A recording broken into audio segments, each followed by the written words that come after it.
Hello friends, प्रज्ञा smart classes में आप लोगों का एक बार फिर स्वागत है। कंपटीशन साइंस में आज हम लोग कोशिका विभाजन पढ़ेंगे। ठीक है, तो कोशिका विभाजन नाम से ही सिद्ध हो रहा है भाई, विभाजन मतलब इसमें कुछ ना कुछ टुकड़े उकड़े तो होंगे। इंग्लिश में लिखा सेल डिवीजन, तो डिवाइड करेंगे, भागों में बांटेंगे कोशिका को। तो ये कोशिका विभाजन की खोज है जो सर्वप्रथम किसने की थी? बिरचाउ, या कुछ किताबें इसको बिरचो भी लिख के देती हैं, तो आपको तो उच्चारण लगभग में याद रखना, बिरचो या बिरचाउ। बिरचो या बिरचाउ के नाम से आपको याद रखना है इसको। तो बिरचो साहब ने क्या किया था? विभाजित कर, तो बा से विभाजन, बा से बिरचो साहब ने इसको विभाजित किया है। आगे चलते हैं। कोशिका विभाजन मुख्य रूप से कितने प्रकार का होगा? तो आप बोलेंगे सर 3 प्रकार का होता है। आसूत्री विभाजन, जिसको एमेटोसिस, आजकल ये अपनी व्यापम जैसी परीक्षाएं हिंदी में भी लिख के देती हैं सर एमेटोसिस, तो इन उच्चारण को भी आप थोड़ा सा ध्यान रख के जाना। एमेटोसिस कि कॉमन वर्ड आजकल एमेटोसिस ज़्यादा चल रहा है, आसूत्री विभाजन कम चल रहा है। फिर समसूत्री विभाजन, इसको आप मिटोसिस, तो ये भी हिंदी में लिखा आ सकता है। और तीसरा हो जाएगा अर्धसूत्री विभाजन। तो मेन तो आपको यहाँ पे इतना याद रखना है, कोशिका विभाजन 3 प्रकार से हो सकता है, अर्धसूत्री, समसूत्री, थोड़ा फ्लो में बोलते हैं हम फिर से, असूत्री, समसूत्री और फिर अर्धसूत्री। ठीक है, ये तो आपको अपने आप ही याद हो जाएगा। आगे हम लोग जो पढ़ने वाले हैं कम से छोटे से बड़े भी होते जाते हैं, मतलब प्रोसेस टाइमिंग के आधार पर। तो सबसे पहले हमने क्या हेडिंग बनाई है आपके सामने? तो आसूत्री विभाजन। तो यह विभाजन अविकसित कोशिकाओं जैसे कि जीवाणु, नीले हरे शैवाल, ठीक है, ब्लू ग्रीन एल्गी, ईस्ट मतलब फंजाई या ईस्ट खुद अपने आप में ईस्ट इंग्लिश वर्ड है, अमीबा, प्रोटोजोआ, ठीक, इत्यादि में देखने को मिलेगा। तो हम लोगों ने जो पहली क्लास में जीवों का वर्गीकरण पढ़ते समय, ठीक है, जीवों का वर्गीकरण पढ़ते समय जो अपना मोनेरा जगत पढ़ा था, ठीक है, तो मोनेरा जगत के सारे जीव कैसे थे? मोस्टली प्राकृतिक प्रकार के थे। ठीक है, प्राकृतिक प्रकार के थे। तो मोनेरा जगत के जीवों के द्वारा कौन सा विभाजन दिखलाया जाएगा? तो आप बोलेंगे आसूत्री विभाजन मुख्यतः। उसके अलावा कुछ हमने उदाहरण और जोड़ दिए जो आप लोगों को डाउट दे सकते हैं। तो अमीबा और प्रोटोजोआ, तो मुख्यतः जिनके पास पूर्णतः विकसित कोशिका नहीं होगी उनमें हमें आसूत्री विभाजन एमेटोसिस देखने को मिलेगा। ठीक है, तो यह अविकसित कोशिका मुख्यतः जीवाणु, नीले हरे शैवाल में तो पक्का मिलेगा। उसके अलावा थोड़ा बहुत ईस्ट, अमीबा, प्रोटोजोआ भी देखने को मिलेगा हम लोगों को, जहाँ पे पूर्ण रूप से जीव भी डेवलप नहीं होगा। तो थोड़ा सा इसको आप लोग याद रखें, अविकसित कोशिकाओं या फिर अविकसित जीवों में। ठीक है, जैसे कि ईस्ट, अमीबा जो प्रोटोजोआ है पूर्णतः विकसित जीव नहीं होते हैं, इसलिए इनमें आसूत्री विभाजन होता है। आसूत्री विभाजन में होता क्या है कि एक कोशिका अकेली ही या तो कई भागों में विभक्त होने लगेगी, ठीक है, या फिर वो खुद की कॉपियाँ बनाने तैयार कर देगी, मुकुलन या बडिंग बोल देंगे जिसको आगे जाके हम लोग। तो इस प्रकार की क्रियाओं को हम लोग एक शब्द में क्या बोलेंगे? आसूत्री विभाजन। ठीक है, तो आगे बढ़ना हम जारी रखने की इच्छा रखते हैं, तो इसको भी आप लोग समझ के रखें कि अविकसित कोशिकाओं में होगा आसूत्री विभाजन, या फिर अविकसित जीवों में भी। एक बार और लिख ही देते हैं, अविकसित जीवों में, चाहे पौधे हों और चाहे हमारे जंतु, मुख्यतः जंतु में देखने को मिलेगा, ना कि पौधों में। तो अगला पॉइंट है हम लोगों का अब समसूत्री विभाजन। तो समसूत्री विभाजन में क्या होगा? मिटोसिस। तो समसूत्री विभाजन की प्रक्रिया को जंतु कोशिकाओं में सबसे पहले जर्मनी के जीव वैज्ञानिक वाल्थर फ्लेमिंग ने देखा। तो ये क्वेश्चन थोड़ा सा ज़्यादा आता है परीक्षाओं में, इसलिए इसको हमने अलग से शेयर किया है यहाँ पे कि आप लोगों को याद रखना है भैया। वाल्थर फ्लेमिंग साहब ने समसूत्री विभाजन मतलब मिटोसिस को देखा, ठीक है, और उन्होंने ही 1882 में इस प्रक्रिया को माइटोसिस नाम भी दे डाला।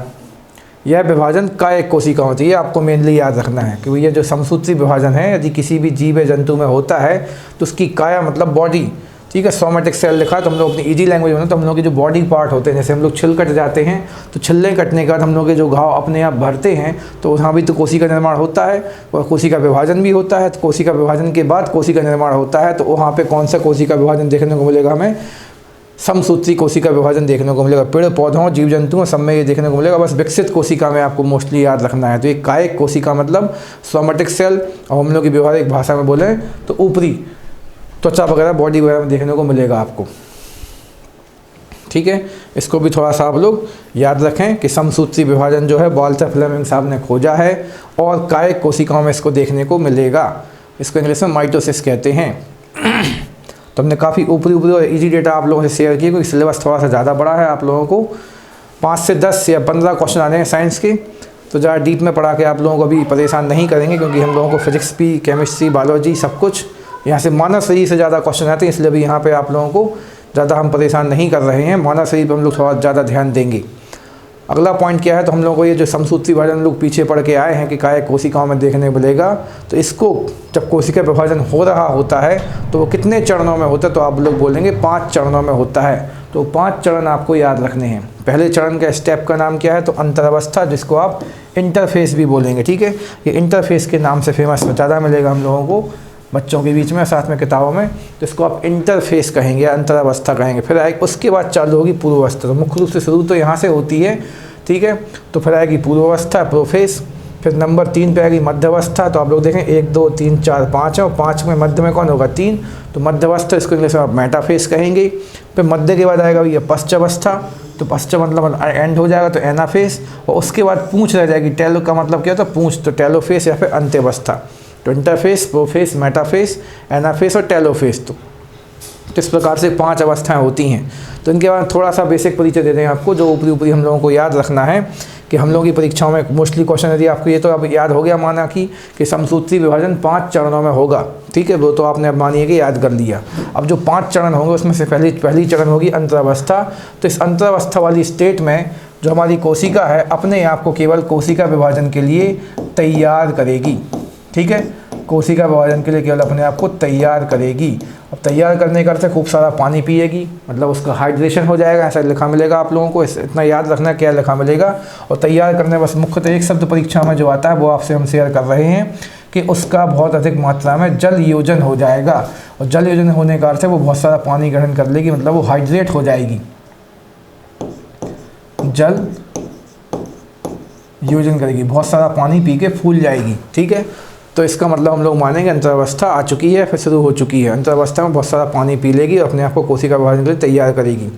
अब पूर्वावस्था की पहचान क्या मिलेगी आप लोगों को, तो पूर्वावस्था में अब उसने जो जल योजन किया था उस पानी को ये बाहर निकालेगी, और हम लोगों को कोशिका के अंदर का जो जाल था, जिसको हम लोग पैसे क्रोमेटिन या राइबोस अपना क्या ER बोले थे पीछे, एंडोप्लाज्मिक रेटिकुलम, तो उसके रूप में जो जाल है वो दिखने लगेगा। तो हम लोगों की मेटाफेस पूर्वावस्था में आपको क्या ध्यान रखना है कि पूर्वावस्था में जे फिर से क्या होगी, बी जल योजन, या फिर इसको हम इंग्लिश में बोलेंगे डिहाइड्रेट, ठीक है। जल का त्याग हो जाता है, तो जल को त्याग देती है और उसके अंदर का जाल आपको स्पष्ट इस प्रकार से दिखना लगता है, ठीक है। उसके अंदर का जाल आपको स्पष्ट रूप से दिखने लगता है। फिर मध्यावस्था में क्या होता है, जाल दिखने लगेगा।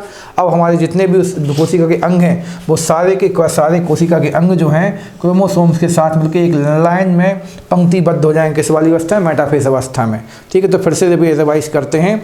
अंतरावस्था में कोशिका अपने आप को तैयार कर लेगी, खूब सारा पानी पी लेगी। फिर प्रोफेस अवस्था में अपने पानी को त्याग देगी, जिससे उसका जो अब हमारा क्रोमेटिन जाल था वो स्पष्ट दिखने लगेगा। और स्पष्ट दिखने के बाद जब मेटाफेस में जाएंगे तो अपनी कोशिका के अंदर के सारे अवयव जो हैं एक पंक्ति में इस प्रकार से व्यवस्थित हो जाएंगे, ठीक है। एक पंक्ति में इस प्रकार से व्यवस्थित हो जाएंगे। और हमारे जो अर्धगुणसूत्र यहाँ पे जाकर आपको दिख रहे हैं, इन अर्धगुणसूत्र जो है वो भी हमारे इस जाल से आके चिपक जाएंगे। और अगली स्टेज जो आएगी हम लोग की एनाफेस, उस एनाफेस अवस्था में यही अर्धगुणसूत्रों से हम लोगों के जो गुणसूत्र हैं वो टूट के अलग अलग हो जाएंगे, मतलब जो जाल है वो टूट के अलग हो जाएगा, वो दूर जाने का प्रयास करने लगेंगे। और लास्ट में आएगी हम लोग की टेलोफेस अवस्था, और दूर जाके फिर अपना एक ध्रुव पे जाके इकट्ठे हो जाएंगे, कोशिका के 2 टुकड़े हो जाएंगे। और एक कोशिका से कितनी कोशिका बन जाएगी, 2 कोशिका बन जाएगी। तो मुख्यतः बस ऐसे बेसिक क्वेश्चन आते हैं। सबसे ज़्यादा क्वेश्चन तो क्या बनता है कि प्रोफेस अवस्था में क्या होता है, तो आप बोलेंगे इस वाली अवस्था में कोशिका जल का त्याग करती है। मेटाफेस में सारे के सारे अवयव या कोशिका के जो अंग थे एक लाइन में बैठ जाते हैं। एनाफेस अवस्था में जहाँ पे एक लाइन पर बैठे उसी लाइन से इनका विखंडन शुरू हो जाता है और ये दूर ध्रुवों पर जाने की कोशिश शुरू कर देते हैं। और टेलोफेस अवस्था में ध्रुवों पर पहुँच जाते हैं और कोशिका 2 भागों में टूट जाएगी। बस इतना आपको याद रखना, भी ज़्यादा डीप में हम आपको लेके नहीं जा रहे हैं, ठीक है। तो माने कि हमारा समसूत्री कोशिका विभाजन कंप्लीट हो गया है। तो इस विभाजन के फलस्वरूप एक जनक कोशिका या जनन कोशिका, जिसको आप पेरेंट सेल के नाम से ही पढ़ेंगे, उससे 2 संतति या डॉटर सेल का निर्माण होता है। तो एक कोशिका से कितनी बनेंगी, 2 कोशिका का निर्माण होता है, ठीक है। प्रत्येक संतत कोशिका में भी गुणसूत्रों की संख्या जनक कोशिका की बराबर होगी। मतलब यदि मानिए मनुष्य की सेल थी तो इसके पास यहाँ पे 46 गुणसूत्र थे, तो इन दोनों के पास भी कितने गुणसूत्र होंगे, तो 46 या 46 गुणसूत्र होंगे। ये आप लोगों को याद रखना कि यहाँ पे 1 से 2 बनते हैं समसूत्र, इसलिए उसका नाम क्या है, समान गुणसूत्र वाली आपको 2 कोशिकाएं मिलेगी। अगला पॉइंट क्या है, समसूत्री कोशिका विभाजन में पश्च अवस्था मतलब मेटाफेज, गलत बोले हम, पश्च अवस्था मतलब एनाफेज सबसे छोटी होती है। ठीक है, जो अपनी सेकंड लास्ट अवस्था है पश्च अवस्था, ये सबसे छोटी होती है। इसको फैक्ट के रूप में आपको याद रखना, जो केवल 2 से 3 मिनट में ही समाप्त हो जाती है, जो केवल 2 से 3 मिनट में ही समाप्त हो जाती है। तो ऐसे क्वेश्चन आपको एग्जाम में देखने को मिलेंगे। तो एक फिर से रिपीट कर दें हम आपके लिए कि समसूत्री कोशिका विभाजन कायिक कोशिकाओं में होगा। इसकी 5 अवस्थाएं होंगी। सबसे पहला इंटरफेस, फिर हो जाएगा हम लोग का प्रोफेस, पा से पहला पा से प्रोफेस, फिर मध्य अवस्था माँ से मध्य मेटाफेस, फिर एंड के लिए एनाफेस, और सबसे आखिरी पूंछ के लिए हम लोग बोल देंगे टेलोफेस। पूंछ की स्पेलिंग नहीं है इसमें टेल की यहाँ भाती, बाकी ये याद रखने का तुक्का है टेलोफेस। ठीक है, और फिर आपको सबसे लास्ट में ये याद रखना है, कोशिका विभाजन होते समय जनक कोशिका से 2 कोशिका निकली, इनको आप डॉटर सेल या संतति कोशिका हैं, 2 मिलेंगी। ठीक है, और सभी कोशिकाओं में जो जनक कोशिका हम लोगों को डॉटर सेल मिलेंगी, उन कोशिकाओं में भी अपने जनक कोशिका के समान गुणसूत्र मिलेंगे। उसकी सबसे छोटी कौन सी होगी, ये पश्च अवस्था सबसे छोटी होगी। तो ज़्यादा रिवाइज करके बोरियत नहीं बढ़ाते हैं, आगे बढ़ना जारी रखते हैं। अर्धसूत्री कोशिका विभाजन, तीसरे प्रकार का विभाजन मियोसिस के नाम से इसको आप जानेंगे। ठीक है, तो मियोसिस की जो खोज है वो किसने की थी, तो फार्मर और मूरे साहब ने मिलकर की थी। तो ये क्वेश्चन भी MIMP है, वैसे इसको हम लोग भले बोल्ड करना भूल गए यहाँ पे। तो फार्मर और मूरे साहब ने अर्धसूत्री कोशिका विभाजन की खोज की है, और अर्धसूत्री कोशिका विभाजन को आप मियोसिस के नाम से भी जानेंगे।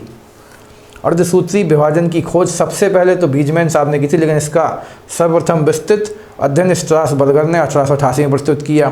तो ये इसमें थोड़ा सा डाउट बन जाता है कि फार्मर मूरे के बारे में ज़्यादा क्वेश्चन बनते हैं, तो इसलिए इनने सबसे ज़्यादा अच्छा प्रस्तुत किया है, और बीजमैन साहब ने इसके सबसे पहले इसका वर्णन करने को परिचय दिया था।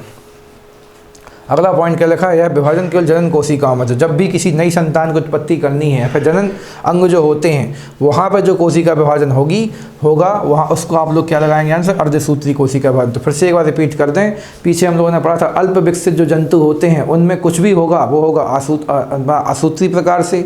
हम लोग जैसे विकसित कोशिका वाले जंतु हैं या जीव हैं, तो हम लोगों के अंदर जो ऊपरी त्वचा वगैरह संबंधी कोई भी छिल कर जाना, घाव भरने के समय जो कोशिका विभाजन कोशिका निर्माण होगा वो होगा समसूत्री प्रकार का। लेकिन संतान उत्पत्ति के समय खासकर हम लोग सीधा बोलेंगे जनन कोशिकाओं में, तो कौन सा कोशिका विभाजन होगा, तो अर्धसूत्री कोशिका विभाजन होगा।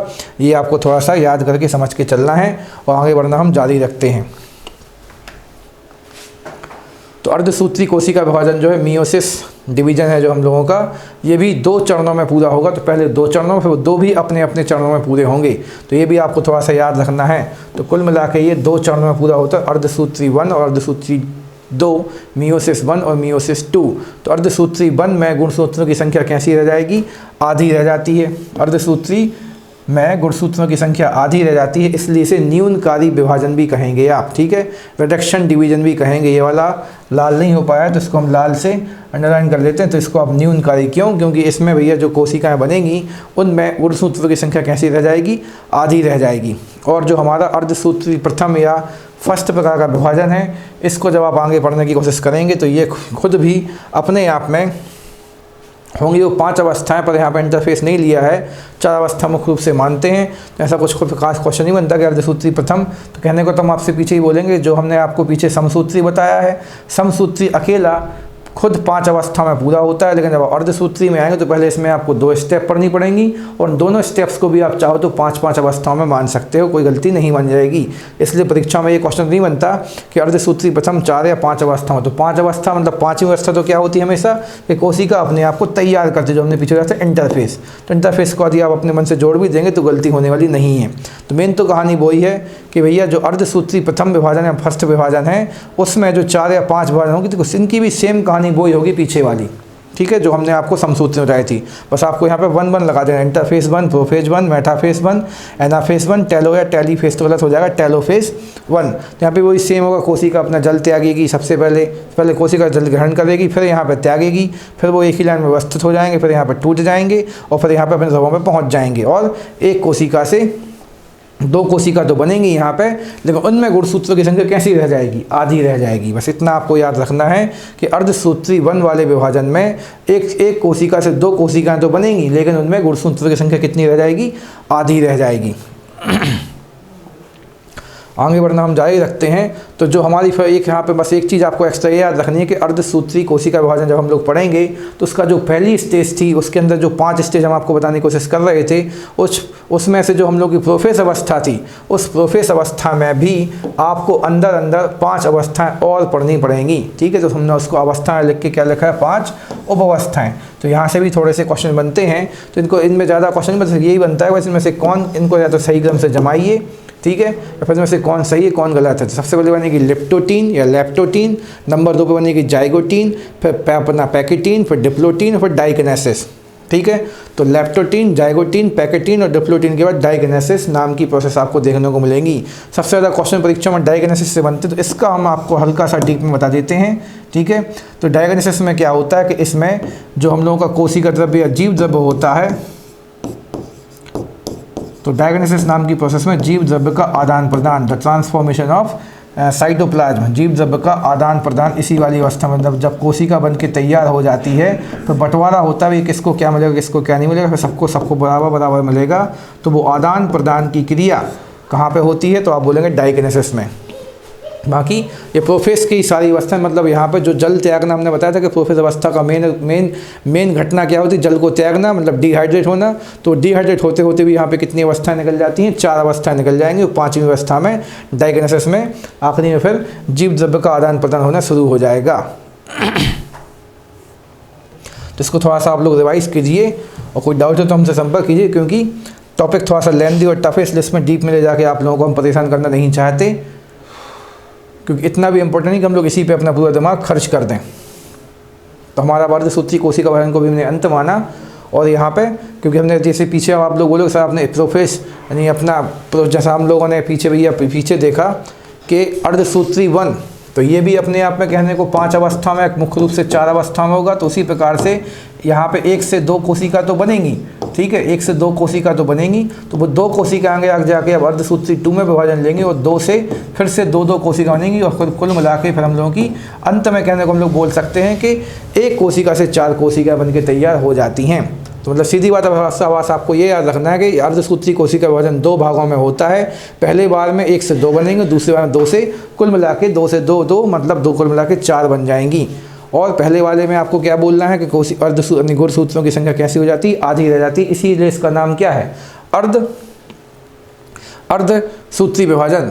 और जो अर्धसूत्री 2 या फिर अर्धसूत्री विभाजन की दूसरी अवस्था है, वो बिल्कुल सेम की सेम फिर पूरी की पूरी किसके जैसी है। तो ये भी थोड़ा सा फैक्ट हमें इजी लगता है, तो इसको भी हम आपसे शेयर करते हैं कि अर्धसूत्री 2 जो फेज है आपका, या अवस्था है, ये पूरी की पूरी समसूत्री कोशिका विभाजन के जैसी होती है। तो ये क्वेश्चन भी कभी कभी परीक्षा में बनते पाया गया है कि अर्धसूत्री कोशिका विभाजन की कौन सी अवस्था समसूत्री विभाजन के जैसी होती है, तो आप लोग बोलेंगे अर्धसूत्री दूसरी अवस्था। ठीक है, अर्धसूत्री द्वितीय विभाजन। प्रथम विभाजन तो हो गया, अब द्वितीय विभाजन में जब 2 कोशिकाओं से जो हम लोग की 4 कोशिकाएं बनने वाली हैं, वो सेम किस प्रोसेस से बनेंगी, समसूत्री विभाजन से बनेंगी। उसमें फिर आप लोगों को ये प्रोफेज के अंदर जो हमने पीछे आपको ये 4-5 अवस्था बताई, वो आपको अप्लाई नहीं करनी, क्योंकि वो समसूत्री कोशिका विभाजन के जैसा है। तो आशा करते हैं टॉपिक लेंदी है, लेकिन तब भी आप लोगों ने जो हमने आपको इंपॉर्टेंट चीज़ें बताई हैं वो आपने अपने पास रखी होंगी। तो आगे बढ़ना हम जारी रखते हैं, और समसूत्री और अर्धसूत्री कोशिका विभाजन में आपको बेसिक अंतर के द्वारा इसको याद कराने की और ज़्यादा कोशिश कर लेते हैं।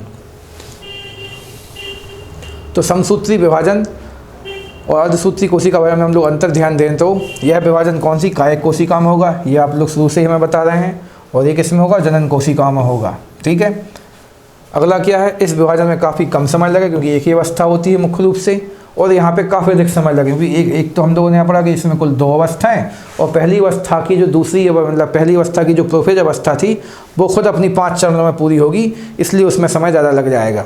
इस विभाजन के द्वारा 1 कोशिका से कितनी कोशिका बनेंगी, 2 कोशिका बनती हैं। और यहाँ पर देखो हमने आपको जो पीछे बताया, इसमें 1 कोशिका से कितनी कोशिका, 4, पहले 1 से 2 फिर 2 से 4 बनेंगी दूसरी स्टेज में। तो ये अभी आपको याद रखना है। संतति कोशिका में जनक कोशिका के जैसे ही गुणसूत्र वाली कोशिका मिलती हैं, मतलब पहले आपने देखा कि यदि हमने मानो 46 वाले से आपने 46 वाली 2 कोशिका ही बना डाली हैं, तो चूंकि दोनों के पास गुणसूत्र कैसे हैं, सेम है, दोनों के पास गुणसूत्र सेम है, इसी कारण से आप बोलेंगे यहाँ पे कोई आनुवांशिक मतलब जीन संबंधी परिवर्तन नहीं हुआ है, मतलब आनुवांशिक विविधता यहाँ पे नहीं देखने को मिलेगी। लेकिन यहाँ पे क्या होगा अर्धगुणसूत्री में, तो संतति कोशिकाओं में जनकों से भिन्न गुणसूत्र होने के कारण आनुवांशिक विविधता आ जाती है। ठीक है, आनुवांशिक विविधता आ जाती है, क्योंकि हम लोगों ने देखा था कि पहले 46 वाला समझो कोशिका टूटेगा तो 23 वाली यहाँ पे क्या करेगा, 2 कोशिका बनाएगा, फिर आगे जाके ये 23 वाली 2 कोशिका और बनाएगा। ठीक है, तो मतलब सीधी बात गुणसूत्रों की संख्या चूँकि आधी रह जाती है, इसलिए आनुवांशिक विविधता यहाँ पे देखी जाएगी हमारी। 5वां पॉइंट क्या लिखा है, इसमें गुणसूत्रों की आनुवांशिक पदार्थों में आदान प्रदान नहीं होता है। ठीक है, क्योंकि चूंकि आनुवांशिक विविधता मतलब गुणसूत्र सेम प्रकार के रहे, मतलब किसी और सीधी बात है एक ही जीव की कोशिका यहाँ वहाँ आपस में क्रिया करती रही, यहाँ पर 2 जीवों का मिलन नहीं हुआ है, इसलिए किसी प्रकार से आनुवांशिक पदार्थों का भी आदान प्रदान नहीं होता है। पर यहाँ पे नर और मादा के रूप में कोशिकाएं मिलेंगी और वहाँ पे आनुवांशिक पदार्थों का आदान प्रदान भी देखने को मिलेगा, और साथ में जनन कोशिका के रूप में एक पीढ़ी से अगली पीढ़ी तक भी जीन्स जाएंगे। इसकी प्रोफेज अवस्था सबसे छोटी थी। ठीक है, इसकी प्रोफेज अवस्था सबसे छोटी थी और इसकी प्रोफेज अवस्था काफ़ी लंबी थी। तो ऐसा नहीं बोलना सबसे छोटी, हमने बताया था आपको है ना फेज में से, तो देखो फिर से अच्छे से बोल दें, इसकी प्रोफेज अवस्था इसकी अपेक्षा कैसी छोटी थी। इसकी प्रोफेज अवस्था में देखा था हम लोगों ने 5 उपावस्थाएं आ गई थी, लेकिन यहाँ पे कोई उपावस्था नहीं थी, इसलिए इसकी प्रोफेज अवस्था छोटी और इसकी प्रोफेज अवस्था लंबी थी। बाकी पीछे हमने आपको ये भी बताया था कि हमारे जो समसूत्री कोशिका विभाजन में एनाफेज अवस्था सबसे छोटी थी। ठीक, वो तो अपने आप में सबसे छोटी थी, इससे भी छोटी थी, लेकिन इसकी प्रोफेज जो है इसकी प्रोफेज की अपेक्षा कैसी लंबी है। तो ये भी चीज़ हम लोगों को तथ्य के रूप में क्वेश्चन बन जाते हैं यहाँ से, क्योंकि काफ़ी इंपॉर्टेंट पॉइंट है, पर ज़्यादा डीप में क्वेश्चन इससे अभी तक बनते हुए नहीं देखे जाए, इसलिए हमने आपसे ऊपरी डेटा शेयर किया है। तो इसको आप लोग फिर से रिवाइज कीजिए, और तब भी यदि आपको कुछ डाउट है या पूछना है तो आप लोग हमसे संपर्क कर सकते हैं। यदि आप पूछेंगे तो पक्का हम आपको डीप में भी बताएंगे, लेकिन हमारे अनुसार आपको अभी इतना पढ़ना ज़्यादा फायदेमंद है, क्योंकि समय वैसे ही कम है और आप लोगों को मेन तो ध्यान मैथ्स रीजनिंग और दूसरे विषय पर भी देना है, इसलिए हमने इस पर आपको ज़्यादा टफ प्रकार से समझा के आपका माइंड डाइवर्ट करने की कोशिश बिल्कुल नहीं की है। आगे कभी मौका मिलेगा तो हम आपको और डीप में पढ़ाएंगे पक्का। तो आज के लिए फ़िलहाल धन्यवाद, नमस्कार एंड बेस्ट ऑफ लक।